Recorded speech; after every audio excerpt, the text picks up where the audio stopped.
Des tortues sans vie couvertes de goudron, une baleine de 25 tonnes échouée sur le rivage. Sur ces images, des dégâts d'une ampleur rare.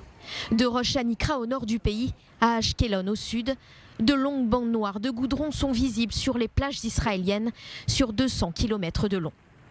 À l'origine de ce phénomène, la tempête qui s'est abattue sur le pays la semaine dernière et avec elle, des vents puissants et des vagues inhabituellement hautes, rabattant d'énormes quantités de goudron sur les rives de la Méditerranée. Des milliers de soldats de Tsahal vont participer dès cette semaine au nettoyage des plages avec l'aide de l'autorité israélienne de la nature et des parcs. Le chef d'état-major Avi Kochavi et le PDG de l'autorité israélienne de la nature et des parcs, Shaul Goldstein, ont convenu que dès cette semaine, des milliers de soldats seront mobilisés pour assister les employés et les bénévoles de l'organisme afin de cartographier les zones endommagées et nettoyer les plages. En parallèle, le gouvernement prévoit la mise en place d'un plan national d'urgence.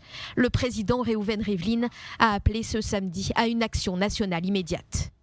Les causes de cette pollution au goudron n'ont pour l'heure pas été déterminées et font l'objet d'une enquête.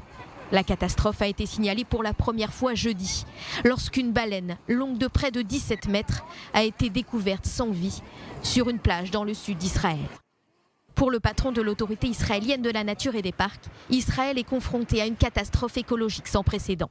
Il s'agit du pire désastre environnemental dans le pays depuis une décennie. On redoute que les quantités de goudron déversées dans la mer soient même plus importantes. Ce week-end, plus d'1 millier d'Israéliens bénévoles ont nettoyé les plages aux côtés d'agents municipaux. À la suite de cette opération, de nombreuses personnes ont été hospitalisées. Les plages ne sont désormais plus accessibles au public. Selon tous les experts, ce déversement est la pire catastrophe du genre depuis plus de 40 ans.